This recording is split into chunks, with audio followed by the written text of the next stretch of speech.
Hello and welcome to the Broad Street Fanatics broadcast. And Alex, Rich, Austin Krell here. Guys, it's day. It's the day of the game. It's game day. Sixers Wizards, 1 p.m. TNT. Be there. Be great. I know I won't be watching it on TV because I'll be there.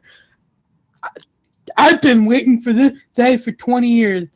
We have our special guest, Austin Carroll, here. Austin, how excited are you to watch the Sixers play today? Um, I am looking forward to it. It'll be a good game one, and it's my first time covering a playoff team, so we'll be it'll be a good game for sure. Yeah, yeah. My next question is, what did you expect out of the Sixers squad going into the season in December?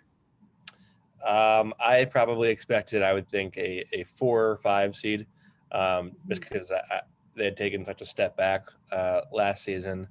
I thought maybe they had the pieces to compete for a 3 seed to get back to where they were previously, but I didn't anticipate the acquisitions they had done in the offseason to result in this magnificent of a turnaround. But granted, a lot of that it's Joel Embiid, so I would certainly say that they've surprised me and a lot of people for sure. Yeah, yeah. I didn't. If you would have asked me in late December, even early January, I would not have said the Sixers are the one seed. Especially in, I think it was mid-January when the Brooklyn Nets got James Harden too. Then I really thought we were screwed. But um, with our luck, we got there. Um, who who do you think needs to step up for the Sixers today if the Sixers want to win? Well, obviously, Embiid is going to be a massive factor Yeah. in all of this, but I do think that just some combination of Tobias Harris and Ben Simmons is going to have to, set the tone in this series and really come out hot. Whether it be Tobias Harris hunting smaller players that on Washington's lineup and just getting to the post, or Ben just controlling the pace and dominating. It's going to have to be one of those two guys stepping up to really take over and show that this isn't just the Embiid show. This is, Yeah. we have a multi-pronged attack.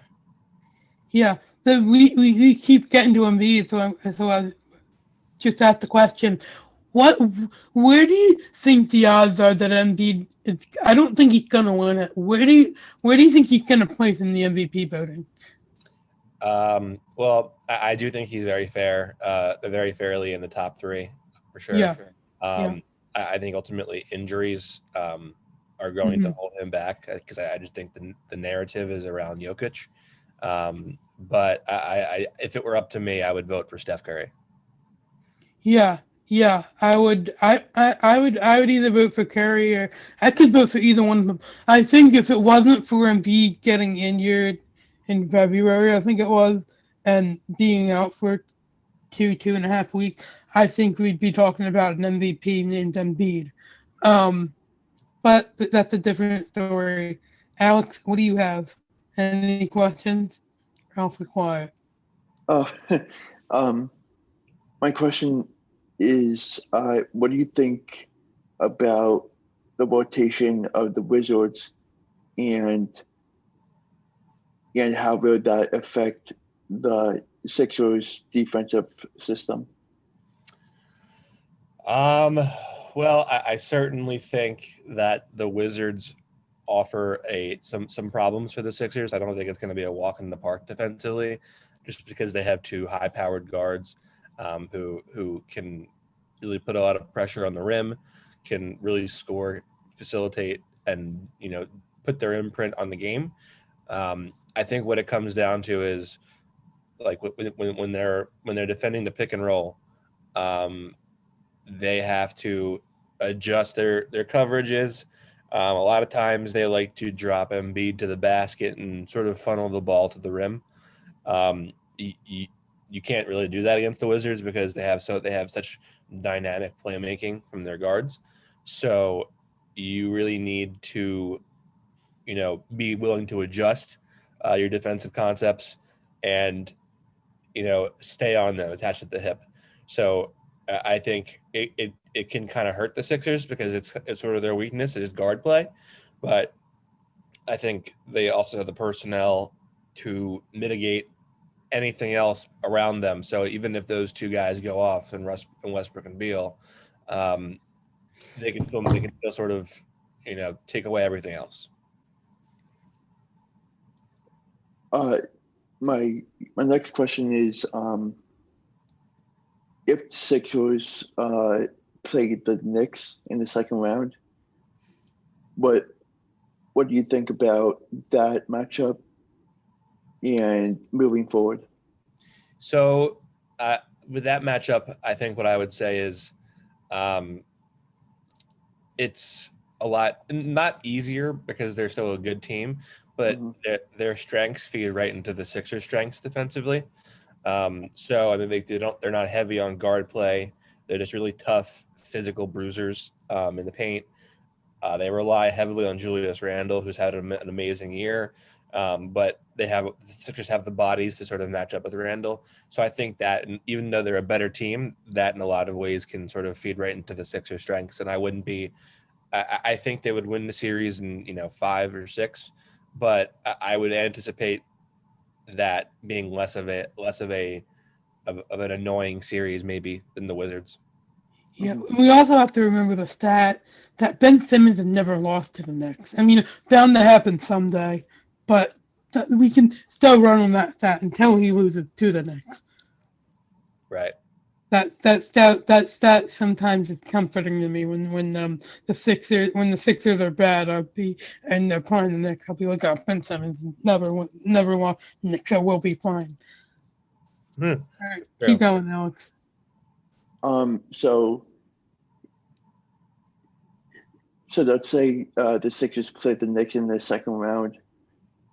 What do you think will happen going forward? So do you mean like if they don't play the Knicks? Yeah, I mean like if they beat the Knicks in the second round. Oh, so obviously you're waiting the winner of the Nets and the Bucks. I would say that in that series, you're kind of just hoping that the Nets and the Bucks just beat the heck out of each other and really wear each other down. You want them to be as tired and as fatigued, yes, as they can be heading into the series, because I think you'll probably win at least one game just regardless because you're a good team. I think if it's the Nets, they're gonna. I picked the Nets to win in 5 in that series because they just have too much firepower. But if it's the Bucks, I think the Sixers can certainly win that series. I think the Sixers can win any series, but I just think the Nets have so many ways they can hurt you. Yeah, that leads me to my next question. How far do you see this Sixers team going? I picked the Nets to beat the Sixers in the conference finals in 5 games. So I think it's conference finals. It would be cool to be wrong, but I just think they're so prolific in their first 3, and then they've actually gotten some pretty good play out of their peripheral guys, even though they traded everybody to get Harden. That I think they're just waiting and not really showing you everything they have yet. Yeah, the thing that is holding me back from me not saying the Sixers are going to lose to the Knicks is that they haven't been healthy yet. They need to get healthy. I think everybody played last night, but the Celtics kept it close with them. I believe the Celtics kept it close with them. I want to say it was a 10-point win, wasn't it? They won by double digits. Oh, they did. 11. Okay. Yeah, but the Celtics still stayed with them. You know what I'm saying? And not the Celtics. Yeah. But those Celtics those are not the old Celtics. Those are those Celtics are running on empty, I think, this year. Yeah. So. Yeah. I mean, from watching the game last night, I think that the Sixers can give them some some really big problems offensively, and I think that the Sixers are a big perimeter shooting team, which will help a lot with their spacing. And I feel like Shake Milton and Ben Simmons and Embiid will definitely dominate off the ball. And I think that it's important for them to get each defensive possession in every series. Yeah, no, I just was talking about the Nets being injured. The Sixers need to stay healthy too. I know they are healthy right now. That's great, but they need to stay healthy. That's been an issue for the Sixers, I think, this season. Yeah, health is number one, obviously, in all of this. So they have to stay healthy. They're only going to go as far as Joel Embiid can take them. So if he's not available, they're not going anywhere. They have to stay healthy, but having said that, things have broken quite well for them, not just this postseason, in terms of their bracket, but the entire year. So things are certainly lining up for them. It seems the basketball gods are on their side this year. So it's going to be on them to just take advantage of every opportunity. Yeah, and then I think we're gonna start wrapping up. What's your thoughts on Doc Rivers in the first year? I think Doc has been tremendous for this team. I've actually been trying to get as many quotes as I can about how the players like him. What I gather is that he has held them accountable. He's allowed them to sort of be themselves. He doesn't let them get too bogged down in doing other things. He just says, stay to your role.